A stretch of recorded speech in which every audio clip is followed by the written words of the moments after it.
오늘 하나님께서 저에게 주신 말씀은 시편 45편 1절부터 17절까지 말씀입니다. 좀 긴 듯하지만 그래도 제가 하나님 말씀 천천히 1절부터 17절까지 읽도록 하겠습니다. 고라 자손의 마스길 사랑의 노래 영장으로 소사님에 맞춘 것, 내 마음에서 좋은 말이 넘쳐 왕에 대하여 지은 것을 말하리니 내 혀는 필객의 붓과 같도다. 왕은 인생보다 아름다워 은혜를 입술에 머금으니 그러므로 하나님이 왕에게 영영이 복을 주시도다. 능한 자여 칼을 허리에 차고 왕의 영화와 위엄을 입으소서. 왕은 진리와 온유와 공의를 위하여 위엄 있게 타고 승전하소서. 왕의 오른손이 왕에게 두려운 일을 가르치리이다. 왕의 살이 날카로워 왕의 원수의 염통을 뚫으니 만민이 왕의 앞에 엎드러지는도다. 하나님이여 주의 보좌가 영영하며 주의 나라의 홀은 공평한 홀이니이다. 왕의 정의를 사랑하고 악을 미워하시니 그러므로 하나님 곧 왕의 하나님이 즐거움의 기름으로 왕에게 부어 왕의 동류보다 승하게 하셨나이다. 왕의 모든 옷은 모략과 침향과 육개의 향기가 있으며 상하궁에서 나오는 형황은 왕을 즐겁게 하도다. 왕의 귀비 중에는 열왕의 딸이 있으며 왕후는 오빌의 금으로 꾸미고 왕의 우편에 서도다. 딸이여 듣고 생각하고 귀를 기울일지어다. 내 백성과 아비 집을 잊어버릴지어다. 그러하면 왕이 너의 아름다움을 사모하실지라. 저는 너의 주시니 너는 저를 경배할지어다. 두로의 딸이 예물을 드리고 백성 중 부한 자도 내 은혜를 구하리로다. 왕의 딸이 궁중에서 모든 영화를 누리니 그 옷은 금으로 수 놓았도다. 수 놓은 옷을 입은 저가 왕께로 인도함을 받으며 시종하는 동무 처녀들도 왕께로 이끌려 갈 것이라. 저희가 기쁨과 즐거움으로 인도함을 받고 왕궁에 들어가리로다. 왕의 아들들이 왕의 열조를 계승할 것이라. 왕이 저희로 온 세계의 군왕을 삼으리로다. 내가 왕의 이름을 만세에 기억해 하리니 그러므로 만민이 왕을 영영히 찬송하리로다. 아멘. 참 긴데 잘 읽었습니다.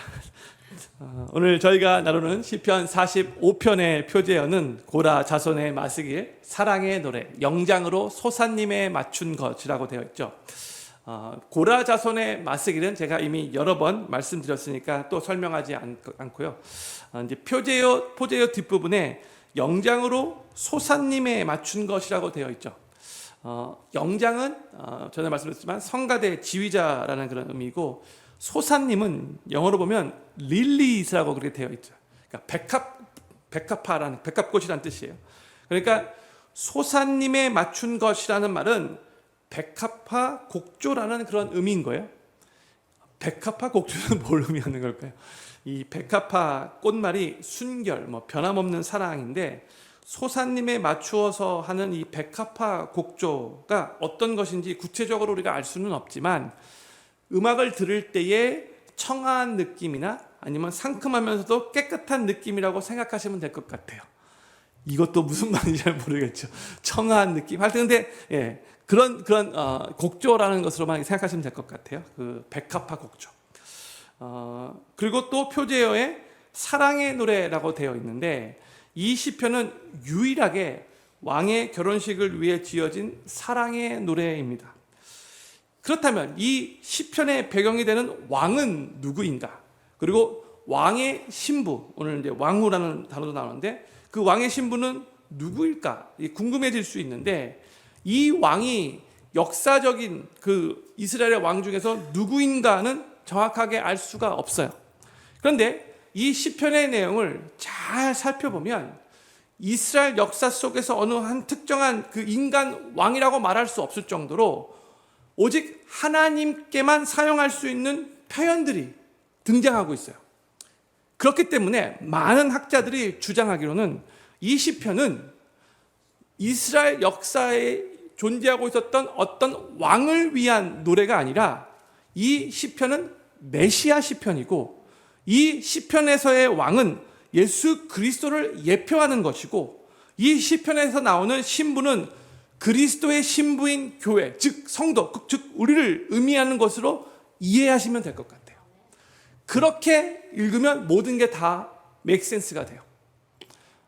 게다가 이 시편이 메시아 시편이라고밖에 볼 수 없는 이유는 이 시편 45편 6절과 7절의 내용을 예수 그리스도를 소개하고 있는 히브리서 1장 8절 9절에서 그대로 인용하고 있다는 것. 그 이유 때문에 또 그래요. 근데 요거는 제가 조금 있다가 시편 45편 이 6절과 7절 내용을 나눌 때 이 히브리서 1장 8절 9절 내용도 같이 또 읽도록 할게요. 그리고 그때 나눈 것으로 하고 오늘 본문 말씀 1절부터 이 시편의 의미를 잘 살펴보도록 하겠습니다.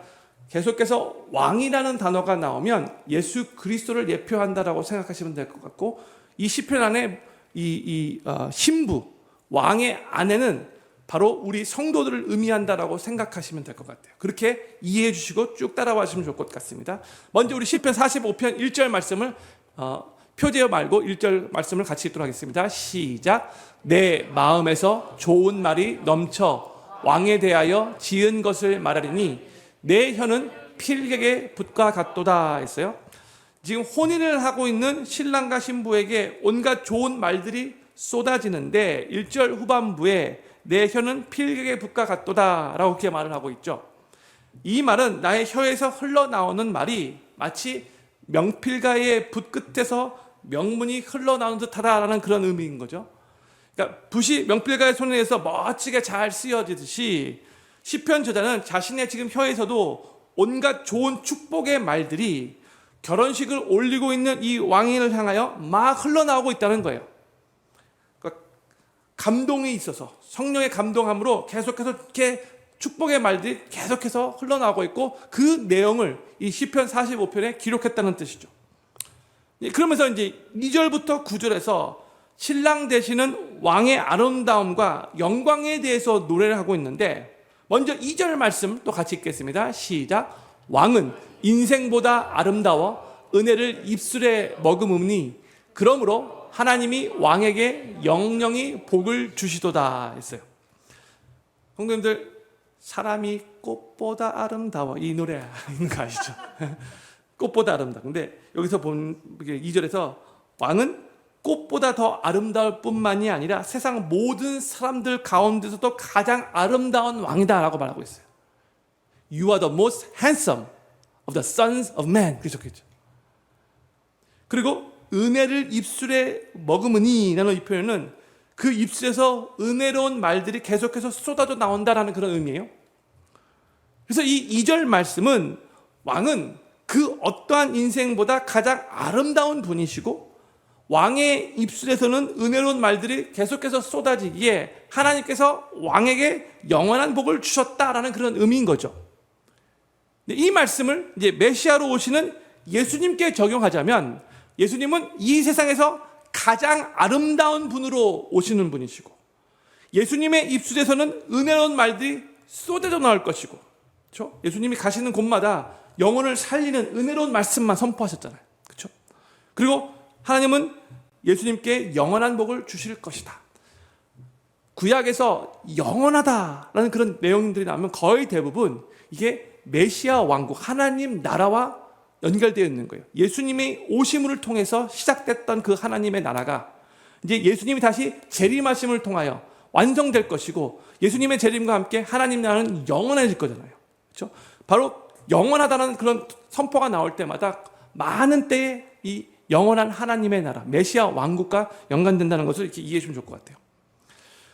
3절부터 5절에서는 이제 이 왕의 용맹함에 대해서, 그 용맹한 전사로서의 그 모습을 찬양합니다. 3절부터 5절까지 말씀 천천히 같이 읽겠습니다. 시작. 능한 자여 칼을 허리에 차고 왕의 영화와 위엄을 입으소서. 왕의 진리와 온유와 공의를 위하여 위엄 있게 타고 승전하소서. 왕의 오른손이 왕에게 두려운 일을 가르치리이다. 왕의 살이 날카로워 왕의 원수의 염통을 뚫으니 만민이 왕의 앞에 엎드러지는도다 했어요. 다시 3절 말씀 비춰주세요. 3절이 능한 자여라고 그렇게 시작을 하고 있죠. 영어 보면 Almighty One. 근데 이 표현은 전쟁에서 승리하는 강하고 용맹스러운 뛰어난 용사를 부르는 표현이에요. 그의 허리에는 칼을 차고 있고 영화와 위엄을 입고 있다라고 말하고 있죠.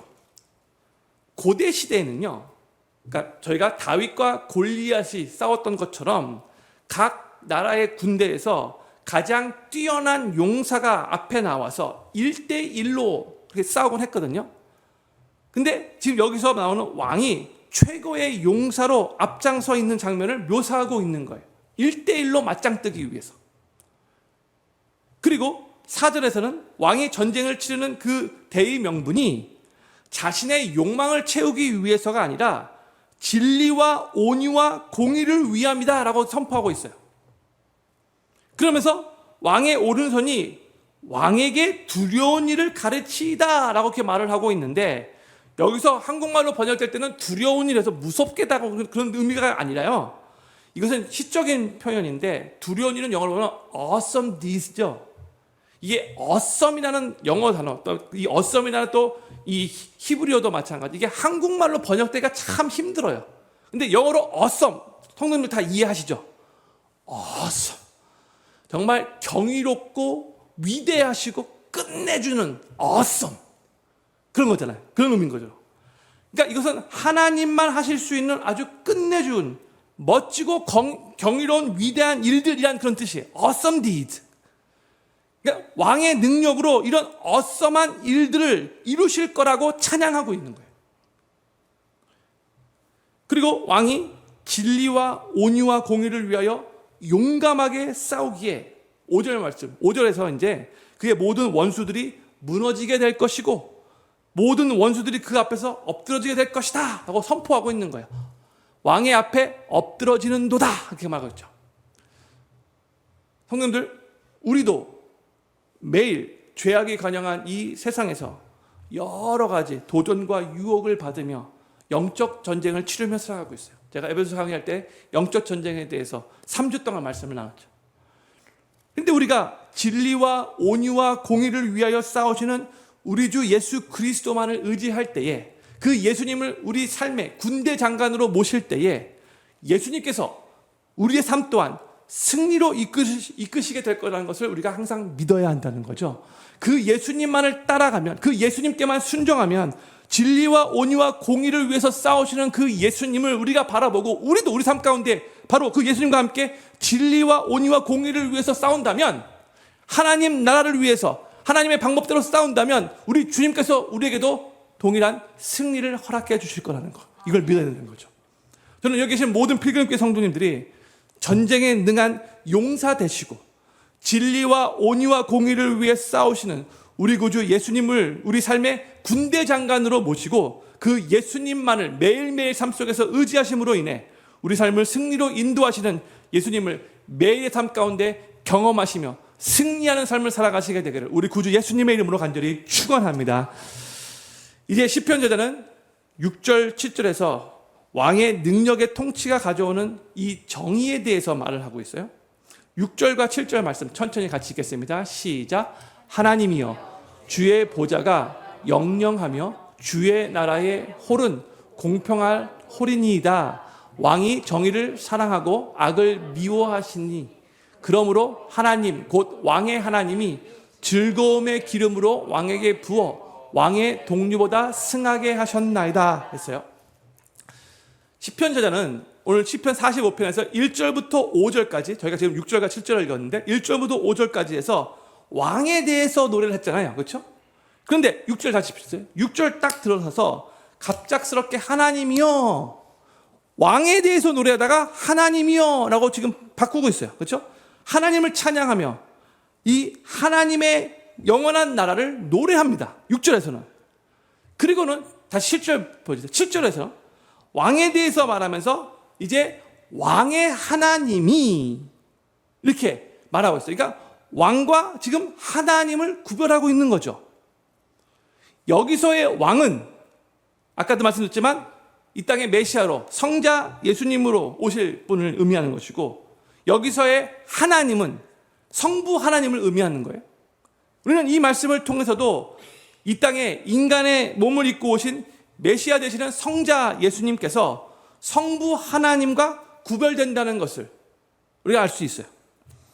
그런데 이제 6절 다시 6절 말씀 보면 홀이라는 단어가 나오죠. 홀. 그렇죠? 영어로는 the scepter라고 번역되었는데 이 홀은 왕이 드는 뭐 지팡이라고 말하면 그런데 다른 표현을 제가 뭐 막대기 지팡이와 같은 것으로 왕의 권력과 권위를 상징하는 단어예요. 그림 한번 보도록 할게요. 네. 바로 오른쪽 밑에 있는 게 왕관이고 이게 딱 뭐라고 불러요 저거를? 지팡이? 막대기? 네, 홀. 저거예요. 그죠? 근데 저게 이제 홀인데 다시 6절 말씀 다시 한번 펼쳐주세요. 6절. 이 6절에서 하나님의 보좌는 영영하며, 그렇죠? 영원하다는 뜻을 말하는 거죠. 하나님의 주의 보좌, 하나님이 다스리는 통치가 영원하다는 걸 아까 제가 말씀드렸죠. 하나님 나라에 대해서 말할 때는 영원하다는 표현이 나와요. 그렇죠? 그다음에 하나님의 나라의 주의 나라의 홀은 공평하다, 공평한 홀이다라고 말하고 있어요. 그리고 다시 7절 말씀. 7절에서는 왕의 정의를 사랑하고 악을 미워하니까 왕의 하나님께서 그 즐거움의 기름으로 왕에게 부으셨다라고 하고 있어요. 보세요. 6절에서 공평한 홀, 공평한 주님의 그 권위에 대해서 말씀하고 있고요.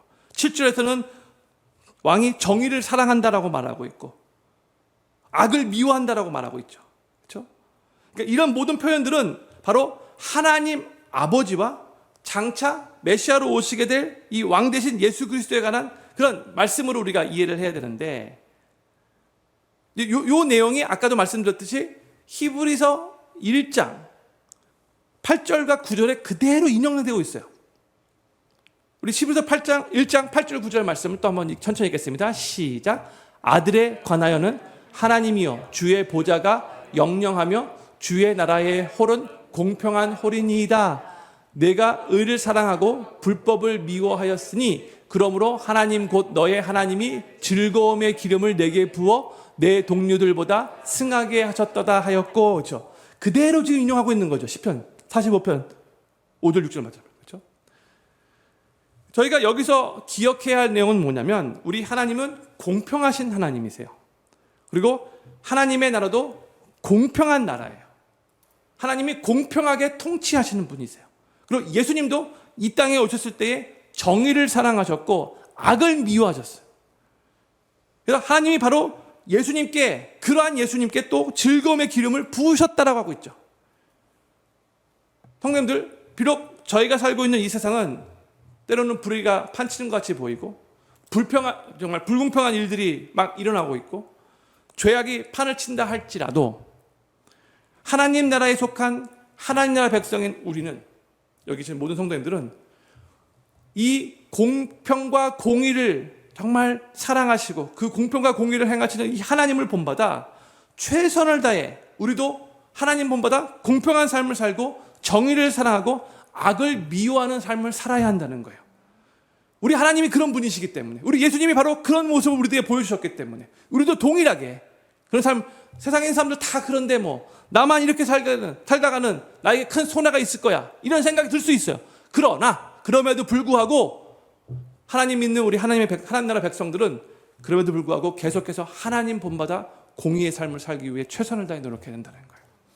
그럴 때 이 불의가 판치는 이 세상에서 하나님의 백성인 우리로 말미암아 조금씩 하나님 나라가 확장될 수 있는 것이고 하나님의 아름다움을 세상 사람들에게 우리를 통해서 증거할 수 있게 되는 거예요.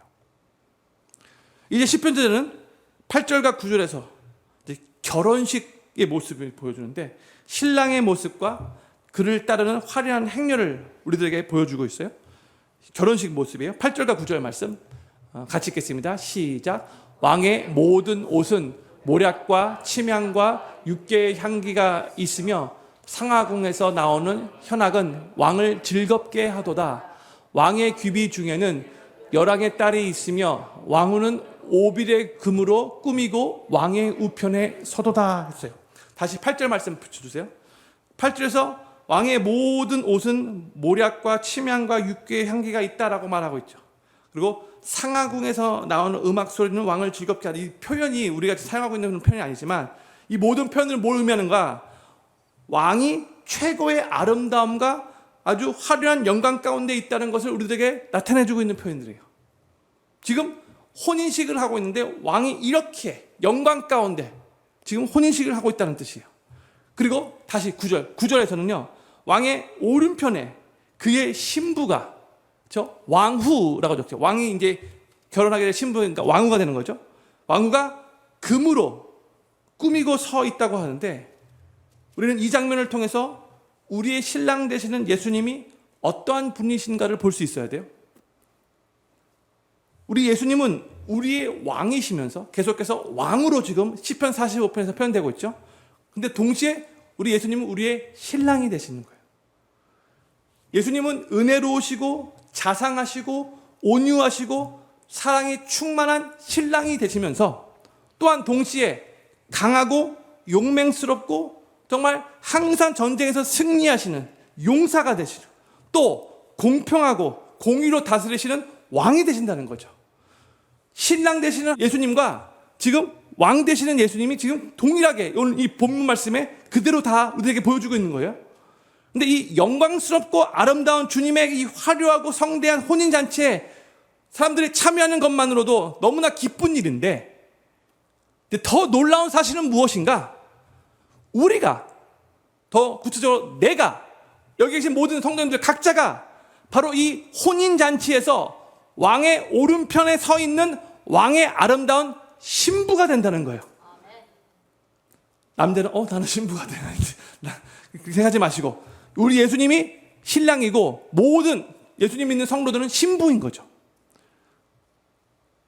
근데 이 혼인잔치에 이렇게 영광스럽고 정말 어떻게 보면 이 정말 삐까뻔쩍한 이 혼인잔치에 왕이신 예수님이 신랑 되시고 그 신랑 되시는 그 예수님 옆에 오른편에 또 금으로 멋지게 옷을 입고 서 있는 신부가 있는데 그게 바로 우리라는 거예요. 나라는 거예요.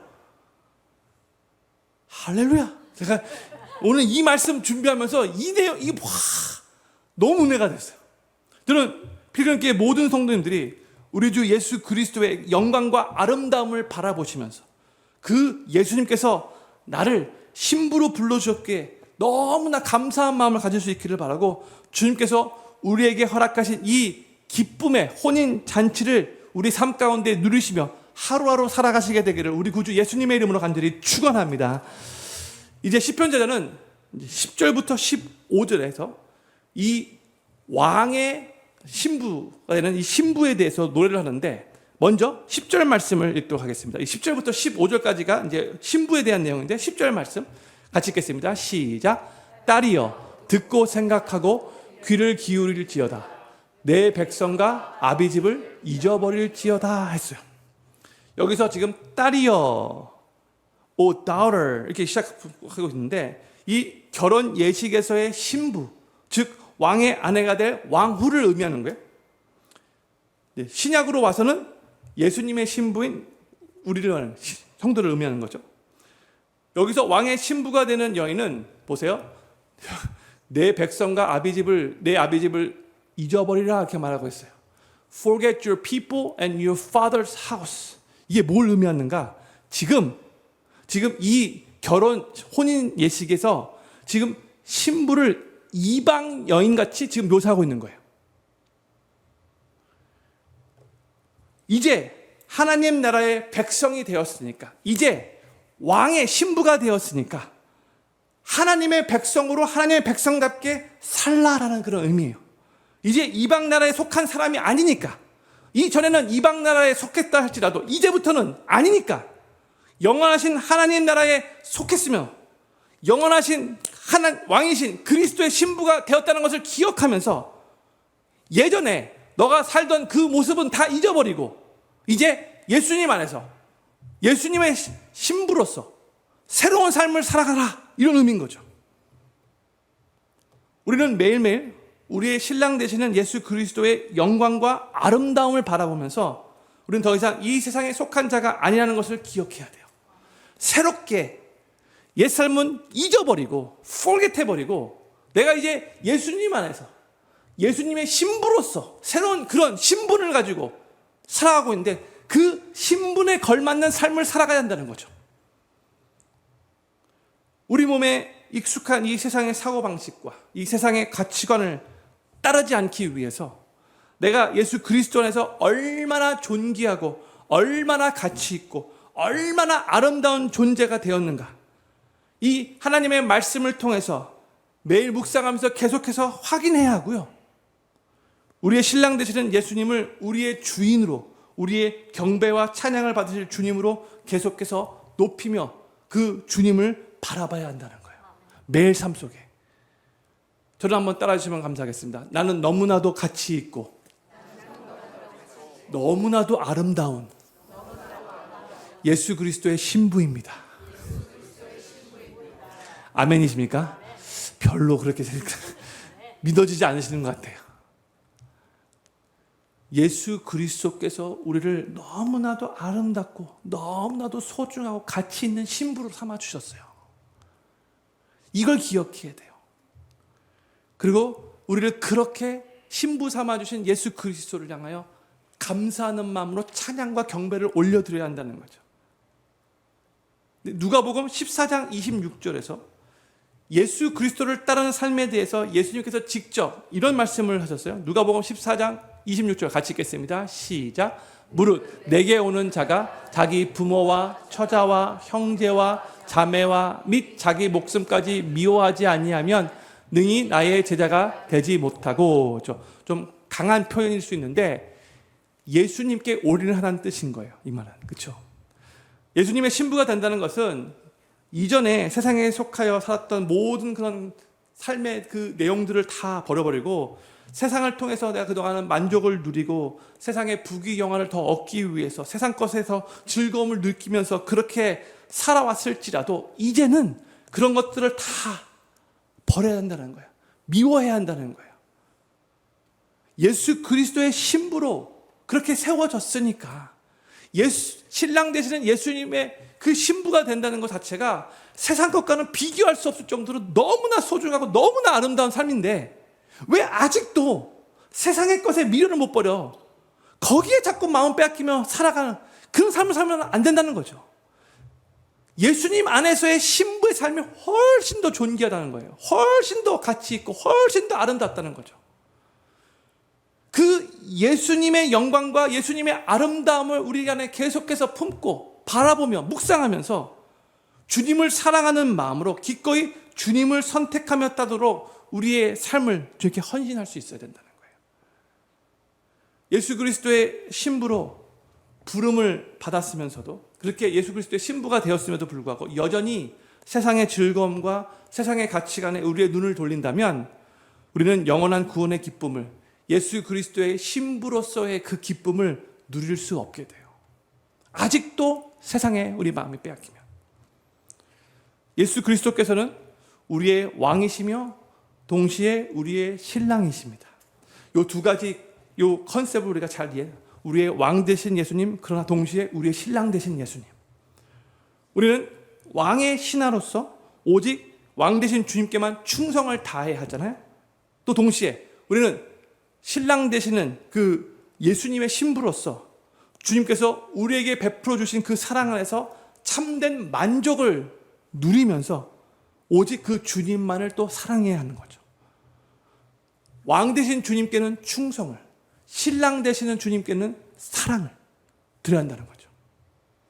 그러한 삶을 살 때에 11절이 이렇게 11절 말씀 같이 읽겠습니다. 11절 시작. 그러하면 왕이 너의 아름다움을 사모하실지라 저는 너의 주시니 너는 저를 경배할지어다 했어요. 주님께서 우리를 신부로 부르시고 신부로 삼아주신 아름다운 사랑을 정말 일방적으로 베풀어 주셨는데 그 주님의 사랑에 우리가 반응하고 그 주님의 안에 거하며 주님만 사랑하고 주님을 높이며 주님을 경배한다면 영광의 왕이신 주님께서 그런 우리를 아름답게 보시고 기뻐하실 거래요. 우리를 사모하실 거래요. 주님께서는 추악한 죄인이었던 우리를 영적인 의미에서 아주 비참한 어둠 속에 살고 있었던 우리를 건져주셨고요. 그 다음에 깨끗하게 씻어주셨고요. 우리를 회복시켜주셨고요. 우리에게 영원한 사랑을 아낌없이 베풀어 주셨고요. 우리를 주님의 신부로 삼아주셨어요. 이제 우리로 하여금 그 주님의 사랑에 반응하며 그 주님만을 믿고 주님만을 사랑하라고 우리의 삶을 인도하고 부르고 계시는 거예요. 그리고 이제 우리가 잠시 있다가 사라져버릴 허망한 이 세상 것은 버려버리고 주님만을 사랑하며 주님만을 의지할 때에, 주님만을 경배하며 그 주님만을 온전히 높이는 삶을 살 때에 우리 주님께서는 그런 우리의 모습을 보시고 기뻐하실 거예요. 그 의미예요. 11절 말씀. 저는 필경교회 모든 성도님들이 하나님께서 추악한 죄인이고 정말 비참한 어둠 속에 살고 있었던 우리를 영광스럽고 아름다운 왕의 오른쪽에 서 있는 왕의 신부가 되게 하신 것을 항상 감사하며 기억하시고 그 새로운 신분에 걸맞는 합당한 모습으로 주님께 영광 돌리고 경배 돌리는 삶을 살아가시게 되기를 우리 구주 예수님의 이름으로 간절히 축원합니다. 이제 12절부터 15절까지에서는 이제 시편 저자가 이제 왕의 신부가 된 변화된 모습에 대해서 노래를 하고 있어요. 신부가 이제 왕후가 돼서 어떻게 영광스럽게 변하는가를 시적으로 표현하고 있는 거예요. 12절부터 15절까지 말씀 천천히 읽겠습니다. 시작. 두로의 딸이 예물을 드리고 백성 중 부한 자도 내 은혜를 구하리로다. 왕의 딸이 궁중에서 모든 영화를 누리니 그 옷은 금으로 수놓았도다. 수놓은 옷을 입은 저가 왕께로 인도함을 받으며 시종하는 동무 처녀들도 왕께로 이끌려 갈 것이라. 저희가 기쁨과 즐거움으로 인도함을 받고 왕궁에 들어가리로다 했어요. 다시 12절 말씀 비춰주세요. 여기서 이제 두로의 딸이라고 이렇게 말을 하고 있는데 신부가 두로 사람이라고 말하고 있는 게 아니고요. 그 당시에 두로는 무역으로 해서 가장 부유한 나라 중에 하나예요. 근데 그렇게 부유한 두로 나라의 딸마저도 이 왕후에게 예물을 드릴 거라는 그런 의미인 거죠.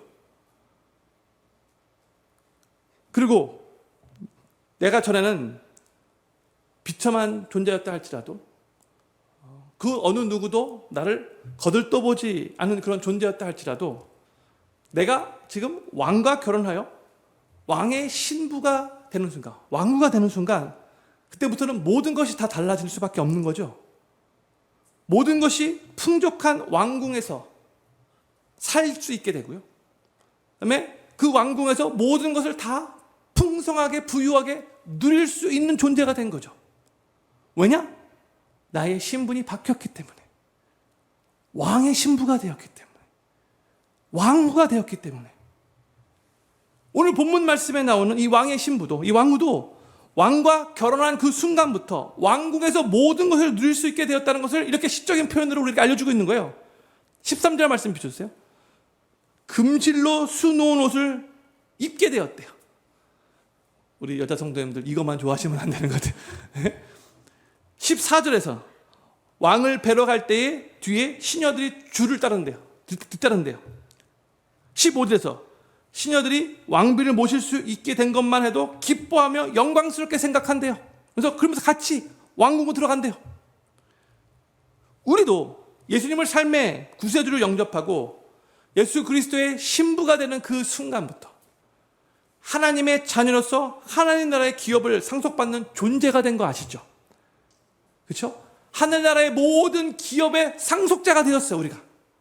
그리고 이 땅에 살고 있다 할지라도 우리는 이미 천국 백성이 되었고 저 천국에서 누릴 수 있는 the glimpse of heaven을 이 땅에서 우리가 또 맛볼 수 있게 하나님께서 은혜를 베풀어 주셨어요. 이미 우리는 천국을 소유하며 천국 백성으로서 이 세상을 살아가고 있는 존재들이에요. 그게 성경의 가르침이에요. 천국이란 우리가 죽어서 맛보는 가는 곳만이 아니라 이 세상에 살면서도 주님의 통치를 받으며 하나님 나라를 맛보며 이곳에서부터 천국을 맛보며 살아갈 수 있는 거예요. 그게 성경의 가르침인 거죠. 이 땅에서부터 천국을 소유하고 천국 백성답게 그리스도 안에 있는 모든 풍성함과 영적인 부유함을 누리며 살아갈 수 있도록 하나님께서 우리를 그렇게 변화시켜 주신 거예요. 성경의 가르침이에요. 에베소서 2장에서 제가 이 내용도 같이 나눴어요. 복음은 예수님께서 죄인이었던 우리 인간을 죄로부터, 그 죄의 심판으로부터, 죄의 저주로부터 구원해 주시고 천국 가게 해 주셨다. 이것으로만 끝이 아닌 거죠. 복음은 그것으로부터 시작을 하는 거예요. 내가 구원받았습니다. 이게 시작 포인트예요. 예수님을 믿고 죄에서 구원받은 크리스찬이 되었다면 이제 어떻게 새로운 신분으로 변화되었는가를 명확하게 알고 새로운 신분을 누리며 새로운 그 신분으로서의 걸맞는 삶을 살아가야 하는 거예요. 그게 우리 크리스찬의 삶인 거예요. 구원받는 것으로, 구원받은 것으로만 감사하고 끝나서는 안 되고 구원받은 후에 우리가 어떻게 아름답게 변화되었는가 그 신분을 붙잡고 새로운 그 정체성을 붙잡고 그 정체성에 걸맞는 삶으로 아름답게 이 세상을 살아가야 한다는 거예요. 이게 성경의 가르침인 거예요. 그런데 안타까운 것은 예수님을 믿고 예수님 삶의 구세주를 영접한 다음에 우리가 예수 그리스도의 신부가 되었는데 하나님께서 우리를 정말 왕의 신부로, 왕으로 그 신분을 바꾸어 놓으셨는데 180도 완전히 놀라운 변화가 우리 삶 가운데 일어났는데 이 땅에서부터 하나님 나라의 모든 좋은 것들을 풍성하게 부유하게 누릴 수 있게 되었는데 우리는 여전히 그 신분을 누리지 못하고 이 세상을 그냥 무력하게 아주 영적인 의미에서 너무나 가난하게 궁핍하게 위축되게 그렇게 살아가는 경우가 많다는 거예요. 하나님 너무나 안타까워하시죠. 야, 내가 너를 얼마나 부유하게 영적인 의미에서 얼마나 소중하게 얼마나 가치 있게 얼마나 아름답게 내가 만들어줬는데 왜 아직도 거지같이 그렇게 살아가고 있니? 하나님 보실 때 가슴이 찢어질 거예요. 사랑하는 필교회 성도님들, 우리가 예수님 안에서 얼마나 존귀한 자가 되었는지, 얼마나 가치 있고 얼마나 소중한 자가 되었는지, 얼마나 영적으로 부유한 자가 되었는지 깨닫고 매 순간순간 감사하시면서 이 땅에서부터 그 변화된 신분대로 존귀하고 가치 있고 부유한 삶을 매일매일 삶 속에서 누리며 승리하며 살아가실 수 있게 되기를 우리 구주 예수님의 이름으로 다시 한번 축원합니다. 이제 마지막 16절과 17절에서는 시편 저자의 축복의 말로 이 시편 45편을 마무리하고 있어요. 16절과 17절 말씀 같이 천천히 읽겠습니다. 시작. 왕의 아들들이 왕의 열조를 계승할 것이라. 왕이 저희로 온 세계의 군왕을 삼으리로다. 내가 왕의 이름을 만세에 기억해 하리니 그러므로 만민이 왕을 영영히 찬송하리로다. 아멘. 다시 16절 말씀 보세요. 이 16절에서 말하는 왕의 아들들은 누굴까요? 왕의 아들들. 우리. 예수님을 삶의 구세주를 영접하고 새롭게 태어날 하나님의 자녀들, 우리를 의미하는 거예요. 그런데 이 왕의 아들들은 그냥 왕의 아들들로만 머물러 있는 것이 아니라 왕이, 예수님이 저희로 온 세계의 군왕을 삼는데요. 우리도 이제 왕이 되는 거예요. 예수님이 우리를 군왕 삼으실 것이기 때문에 별로 익사이먼트가 없는 할렐루야!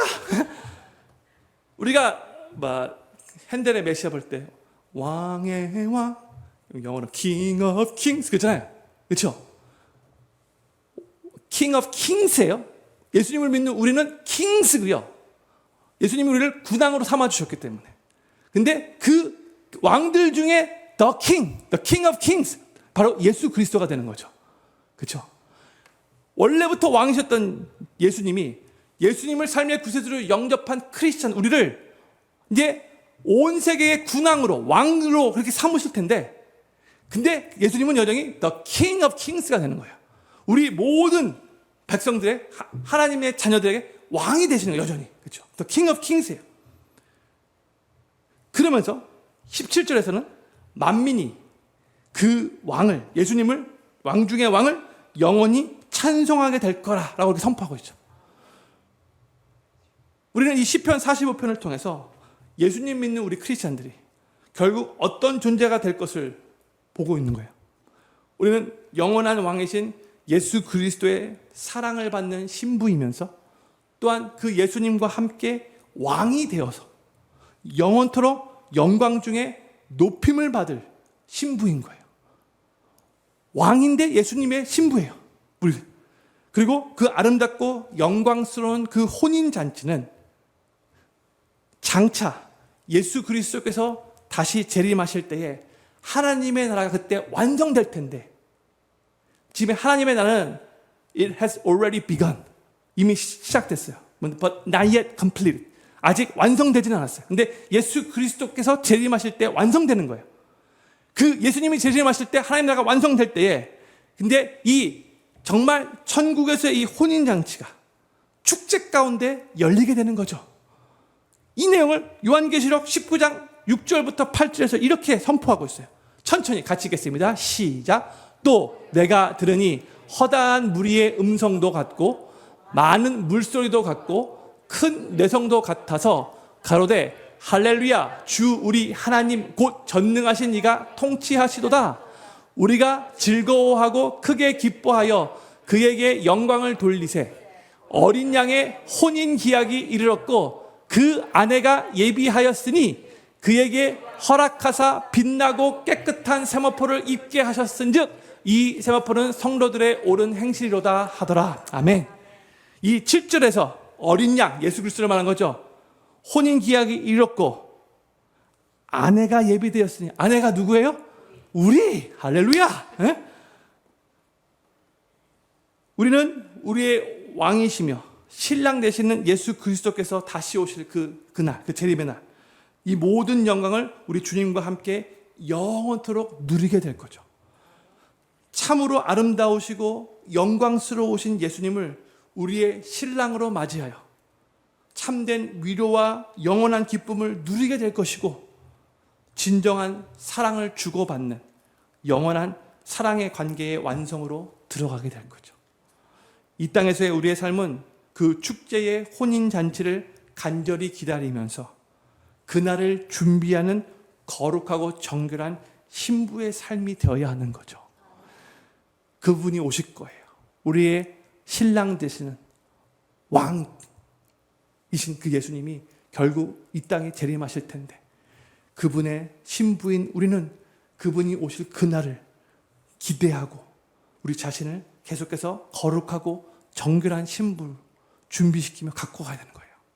저는 필립교회 모든 성도님들이 우리에게 약속된 이 영광스럽고 아름다운 기쁨 넘치는 혼인잔치를 기대하면서 이 땅에서의 매일의 삶 속에서도 풍성히 누리며 그 주님과 함께 살아가실 수 있기를 바라고, 또한 예수님이 재림하실 때에 완성될 그 하나님 나라에서 열리게 될 그 혼인잔치를 위해서 거룩하고 정결한 신부로 잘 준비되어지게 되기를 우리 구주 예수님의 이름으로 간절히 축원합니다. 오늘 말씀 생각하면서 5가지 기도 제목 읽고 기도하는 시간 갖도록 하겠습니다. 첫 번째 기도 제목입니다. 전쟁에 능한 용사 되시고 진리와 온유와 공의를 위해 싸우시는 예수님을 우리 삶의 군대 장관으로 모시고 예수님만을 의지함으로 인해 매일의 삶에서 승리를 경험하게 하소서. 아멘. 두 번째, 불의와 죄악이 판을 치고 불공평한 일들이 일어난다 할지라도 하나님 나라의 백성인 우리는 하나님을 본받아 정의를 사랑하고 공평하며 악을 미워하는 삶을 살게 하소서. 세 번째, 예수 그리스도의 영광과 아름다움을 바라보며 예수님께서 나를 신부로 불러주셨음에 감사하고 주님께서 우리에게 허락하신 그 기쁨의 잔치를 누리며 하루하루 살아가게 하소서. 네 번째, 영광스럽고 아름다운 왕의 신부로서 그 새로운 신분에 걸맞게 존귀하고 가치 있고 영적으로 부유한 삶을 맛보며 살아가게 하소서. 다섯 번째, 우리에게 약속된 영광스럽고 아름답고 기쁨이 넘치는 혼인잔치를 생각하며 예수님이 재림하실 때 완성될 그 하나님 나라에서 열리게 될 그 혼인잔치를 위해 거룩하고 정결한 신부로 잘 준비되게 하소서. 아멘. 오늘 말씀 생각하면서 무엇보다도 내가 참 연약하고 부족하지만 아직도 정말 주님 앞에 부끄러운 일을 많이 하지만 그럼에도 불구하고 우리 주님께서 우리가 예수님을 삶의 구세주로 영접하는 그 순간 우리 주님의 신부로 삼아주셨다는 거 감사하시며 그 신부로서의 그 신분에 맞는 삶을 살아갈 수 있도록 은혜 베풀어 달라고 우리 5가지 기도 제목들을 놓고 합심으로 기도하는 시간 갖도록 하겠습니다. 기도합니다.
네.